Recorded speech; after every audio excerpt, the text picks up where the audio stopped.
Good evening and welcome to our midweek faith lift. Today is Wednesday. What's today? September 5th. Today is September 7th, actually. 7th, Yeah, Wednesday, September 7th. I'm here with Mr. Kelly. Mr. Kelly.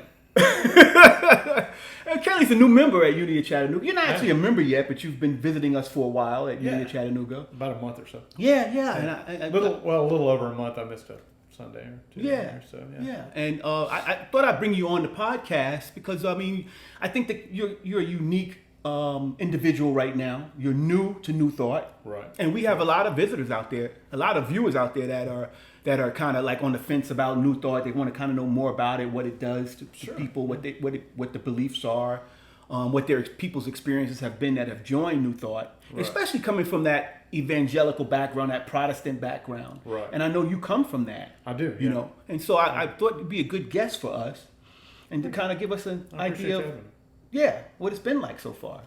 I come from I actually grew up Baptist. Mm-hmm.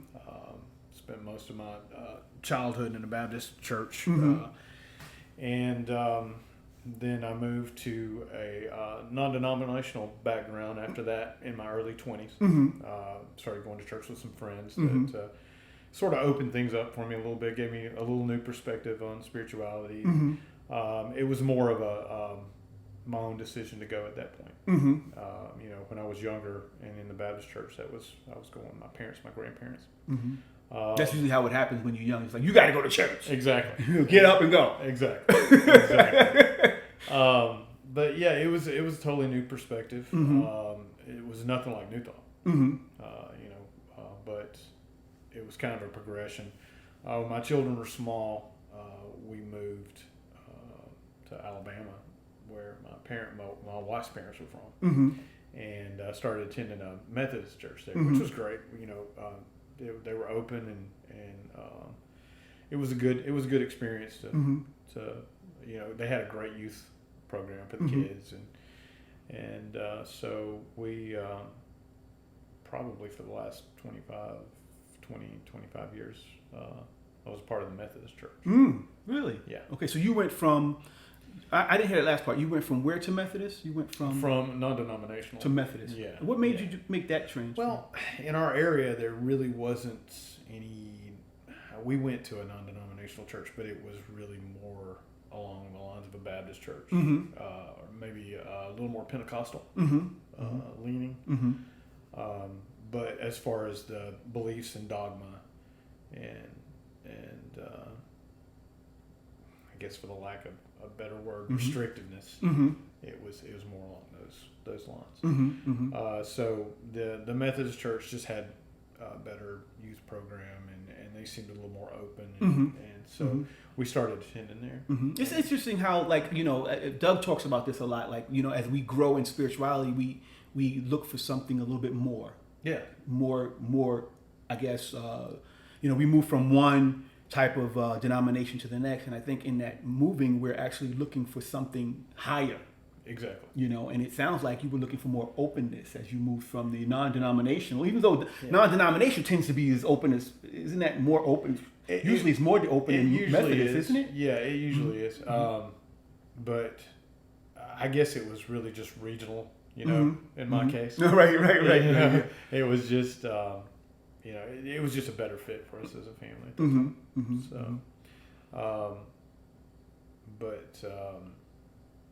I became a lay speaker, and I taught Sunday school. Really? In wow. the Methodist church. Wow. And when you say lay speaker, now I say taught. I was on a rotation. And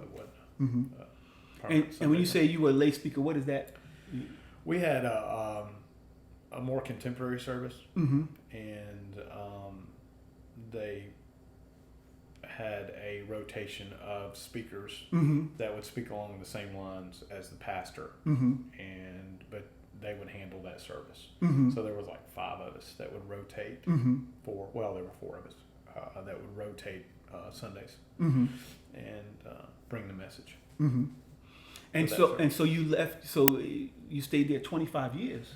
I was there for about I would say about 20. With the non-denominational churches, because we went to different churches at first there, since we were new to the area back then. So what brought you to New Thought? Like how did that all take place? What was going on in your life? What was happening? New Thought sort of entered, and I think a lot of people probably experienced New Thought. From what I understand, I watched the movie The Secret. Mm-hmm. I did too. And that's kind of what brought me into to kind of pull me into the New Thought movement. I started reading books by Jack Canfield. Mm-hmm. And that led me to authors like Abraham Hicks. Yeah. And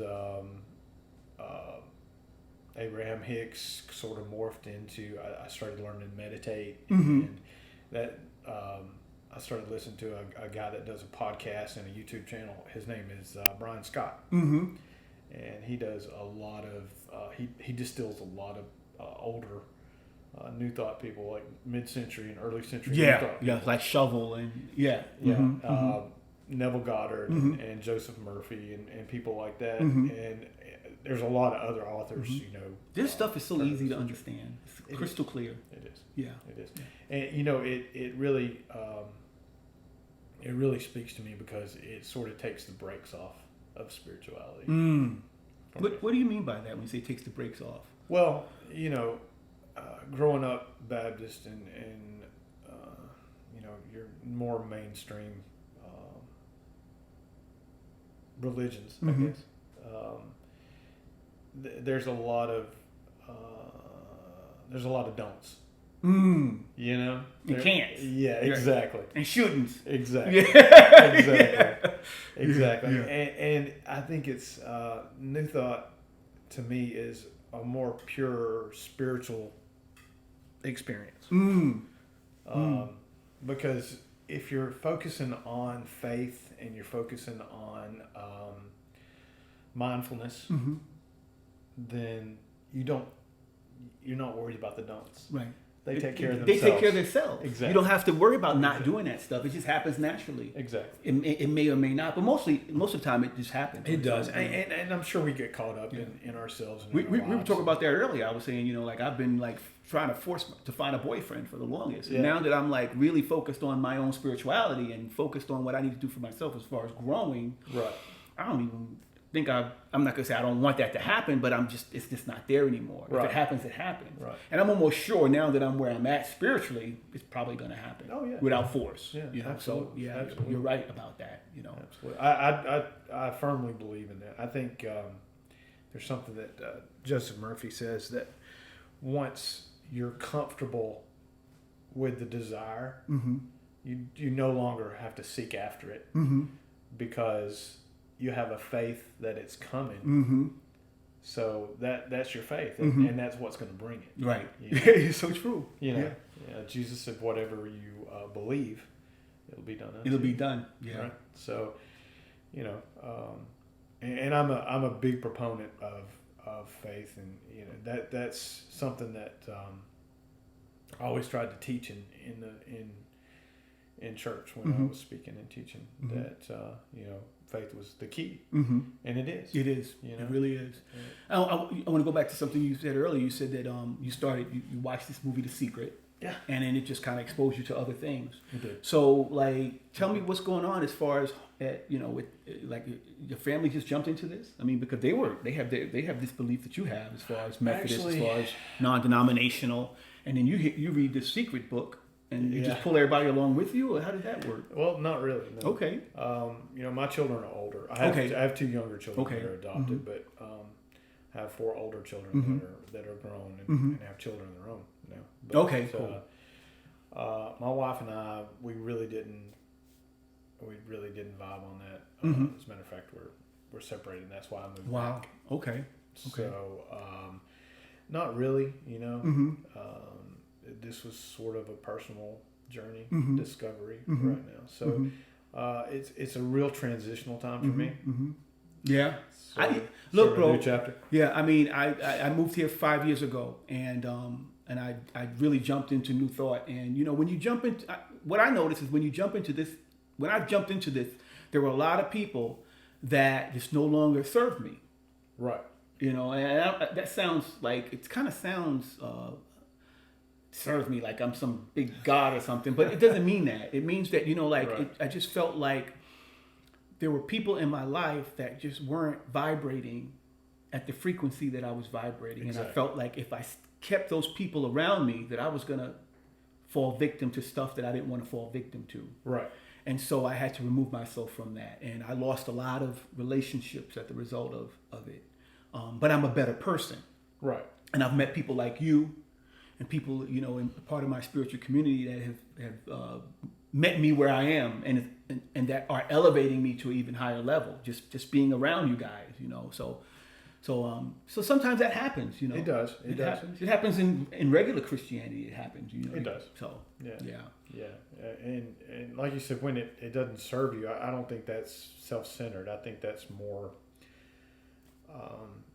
your spiritual journey. Yeah. Yeah. If you're not vibing with them, they're not vibing with you either. Right. Yeah, they're like, this guy, he's talking this shit too much. Exactly. I'm tired of hearing that shit, that New Thought stuff. You know what I mean? They want to get rid of me too. You know what I mean? But if they're pulling you back out of that positive attitude, yeah, it hurts your spiritual walk. Yeah. You can't grow in that. Yeah. So that's it's a big impediment. Mm-hmm. You don't want to lose those relationships a lot of times. Yeah.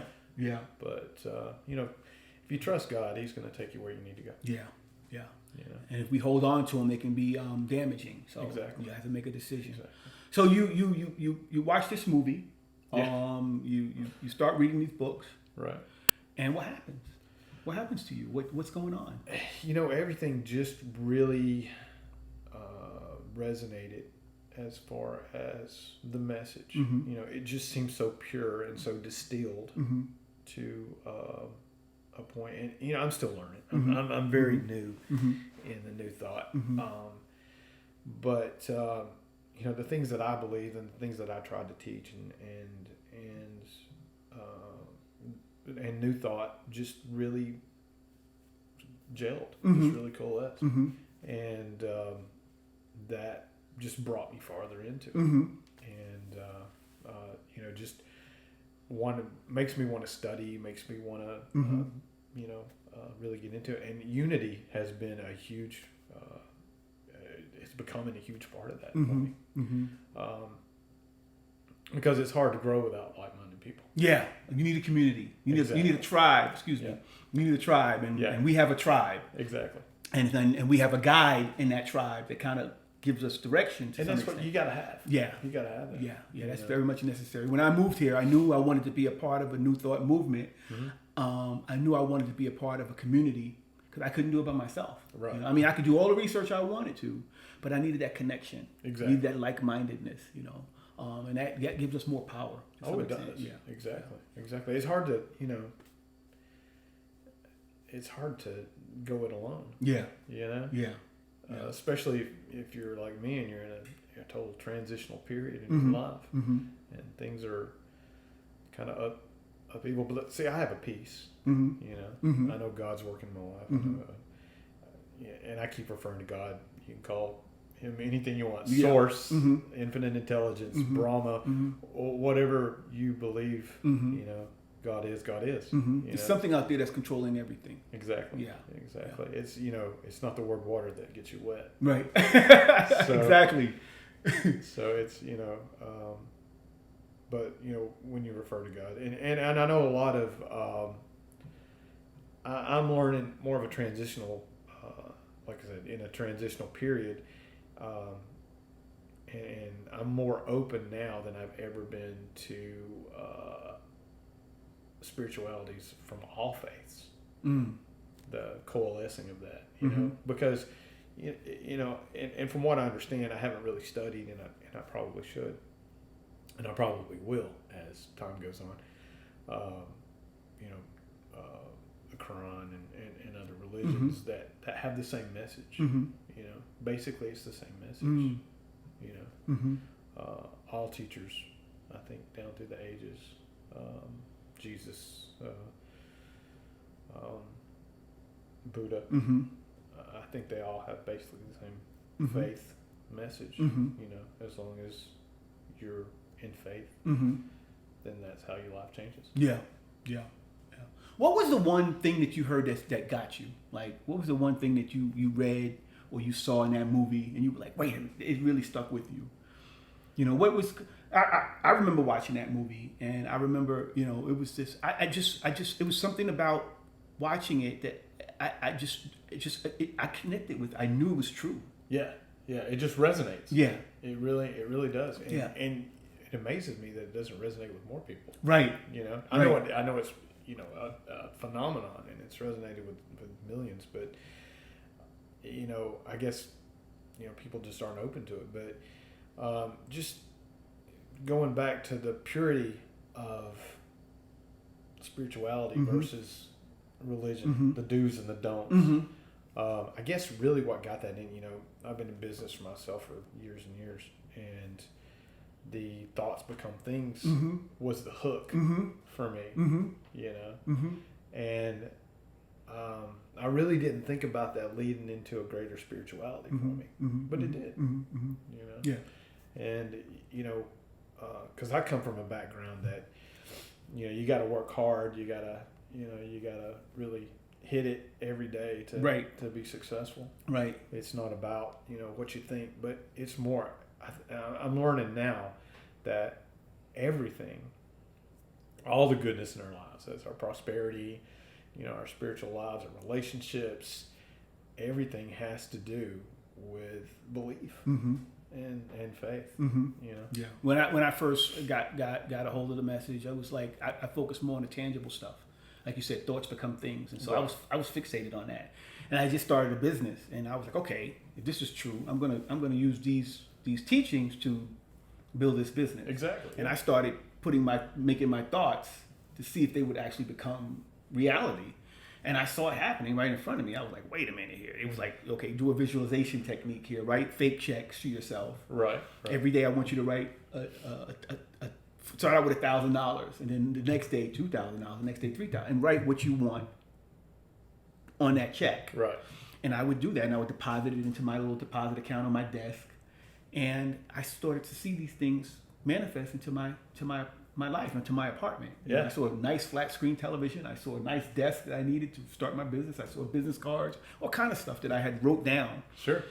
I started to see it manifest, and so it started out as I want things, you right. know, but it eventually turned into, you know, I want a sense of peace. Yeah, absolutely. You know, I want to love more. I want to love myself, and I want to love others more. So yeah, it definitely. It's amazing how it blossoms. Yeah. From that. Yeah. You know, because with a religious background, you know, you're not supposed to focus on money. You know, money's the root of all evil. Right. yeah.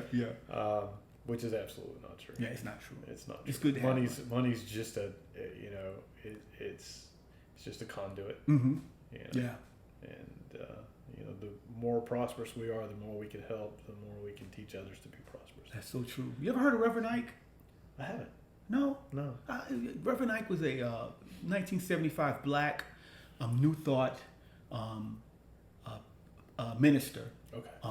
And he taught prosperity New Thought message, and he drove around Cadillacs and had nice suits, and the pastor out in New York for a while, and he pretty much a lot of his congregants became millionaires practicing his principles of prosperity with New Thought. Right. And he was one of the first, I think, one of the first people in New Thought to actually, you know, really have a message on television. Oh yeah. In the 70s. No kidding. People didn't know what he was talking about. Right. They were like, this man is crazy. But he was actually producing abundance and prosperity as far as tangible. You know? And he helped a lot of people get a lot of money. That's awesome. And I watch his videos today, and I'm amazed at some of the stuff that he says. Because Reverend Ike. I'll have to check that out. What he's talking about is what some of the stuff that Doug talks about. Some of the stuff that, you know, Wayne Dyer talks about. But he was talking about it in the 70s. Right. And it's amazing. I'm like, wow. But he's a flashy guy. Yeah. He's got kind of like that Pentecostal kind of background. Right. He's got that music going. Right. But he's all New Thought. So That's cool. check him out. Anybody, you know, watching, give him a try. Check him out. Yeah. Definitely New Thought. Yeah. I'm have to check that out. You know, I listen, and I still do. I listen to a lot of Joel Osteen. Oh. Mm-hmm. Because from normal mainstream religion, he's probably the closest to New Thought you can get out there as far as TV evangelism. And he has a lot of really good principles that coalesce, that really parallel to New Thought and what they teach in Unity. Yeah. As far as, I'm not an expert on the Unity teachings yet, but Doug told me a story that Osteen's father was really close friends with the Unity minister in Houston. Oh, is that right? They both were ministers in Houston. They both had mega churches. Right. The Unity minister had a mega church in Houston. Right. And Osteen Sr. had a mega church in Houston. They were really good friends, and they would talk. And so he would get information from the Unity minister and then take it to his church and talk about it on Sunday. Right. And so the junior Osteen got that message. And so what you're hearing now is from... Well, there's some parallels with the Fillmores, too. I know the Fillmores came to New Thought through healing. Right. They both had some... Howard Caesar is his name. I'm sorry. Howard Caesar was the Unity pastor in Houston. Houston, okay. Was following Osteen, that was friends with Osteen's father. But I'm sorry, you were talking about the Fillmores. They had some parallels. The Fillmores came to New Thought through healings.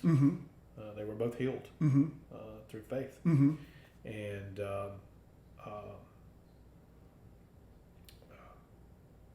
Joel Osteen's father, I can't remember his first name now. Anyway, he came to New Thought through his daughter being healed.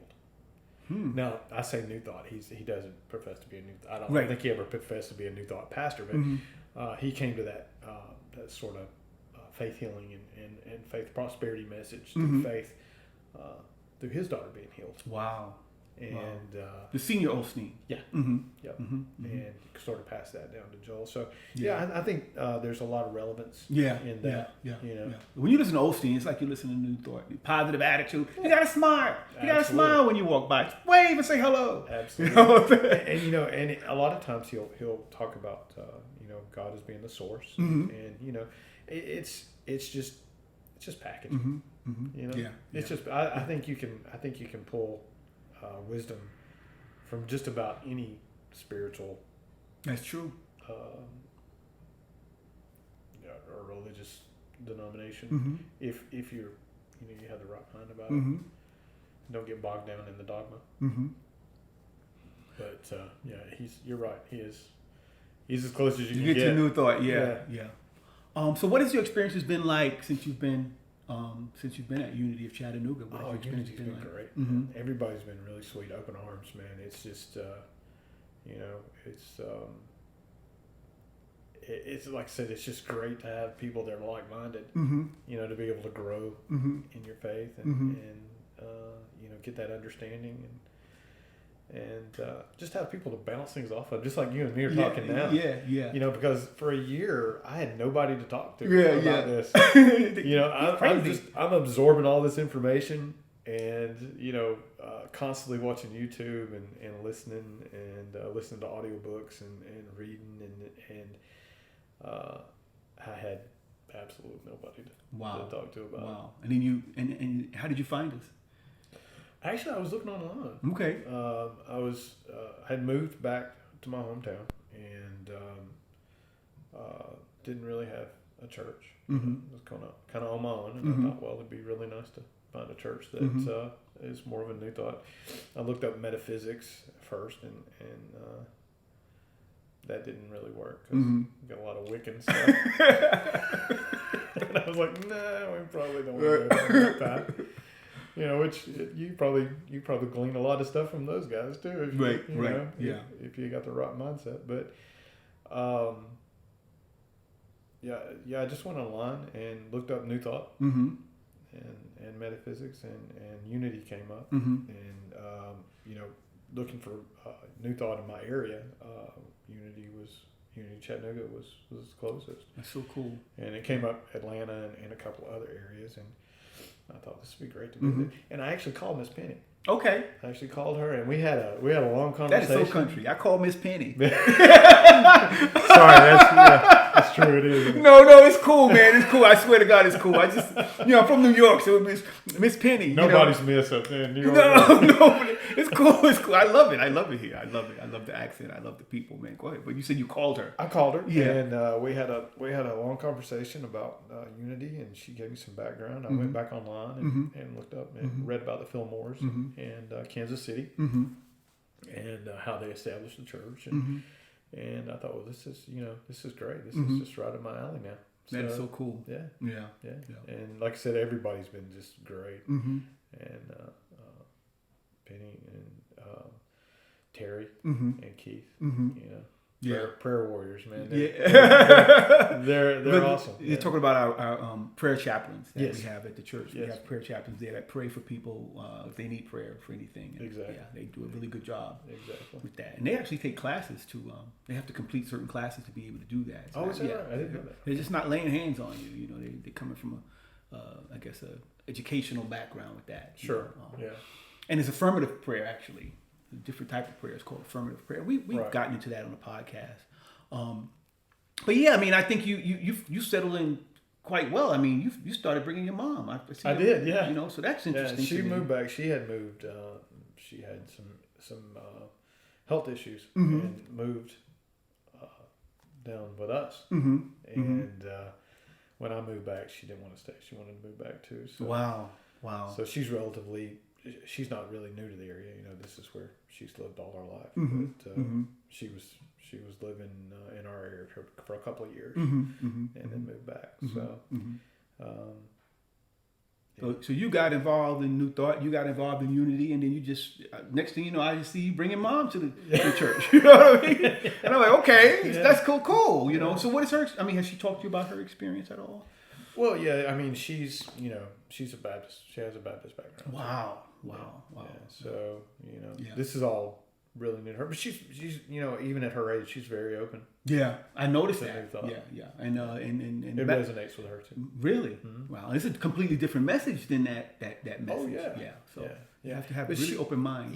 She wasn't really steeped in the religious. She didn't, it was a special occasion visit to church for her, and I think she'd gone have an aunt that's she's a seven-day Adventist, and she'd gone to church with her some, and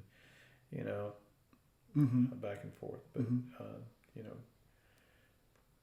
she's open-minded about things, which is great. Yeah, that's a good person to. If and she raised you. So that's, I'm sure that's helpful, to have a person in your life that's, not like, you gotta do this, you gotta do that. So that transcends, I'm sure, into, being a mom that was kind of accepting and allowed you to, I think that's a huge part of it. Yeah. But I love her tuna salad. Mom is she's come a couple times and she's already bought some tuna salad. Yeah. And her tuna salad is awesome, man. Yeah. I got tasted it. She rocks the tuna salad. Man. And you know what?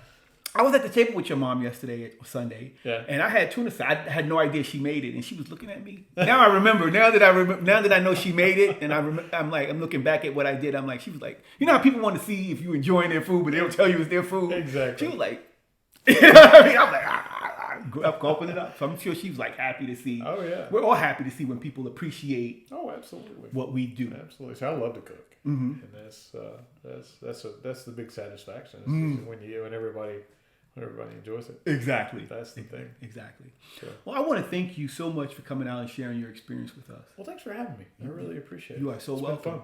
Yeah. And I want to invite our viewers to them if they are interested in coming out to our church. They're welcome to come out. We're at Red Bank Community Center. Right. And we meet there every Sunday at, we probably start getting there about 10:30. We start setting up. Right. And we do a morning dance meditation kind of thing. Yeah. Have you ever done that with us? I haven't been there for that yet. Okay. Yeah. We do like a dance meditation movement before we get started. I need to try that. And it loosens us up a little bit. Yeah. Because if you kind of come to church at 11 o'clock on the dot, you bring a lot of that stuffiness with you sometimes. And so doing that little dance stuff kind of loosens you up a little bit so you kind of can receive the message a little bit better. Yeah, that's great. So we do that at 10:30, and then we have the service at 11. And so if any of you guys that's watching now, you're welcome to come out. We're also live streaming that service on Facebook on our Unity of Chattanooga Facebook page. And also we live stream that church service on our Friends of Unity of Chattanooga Facebook group.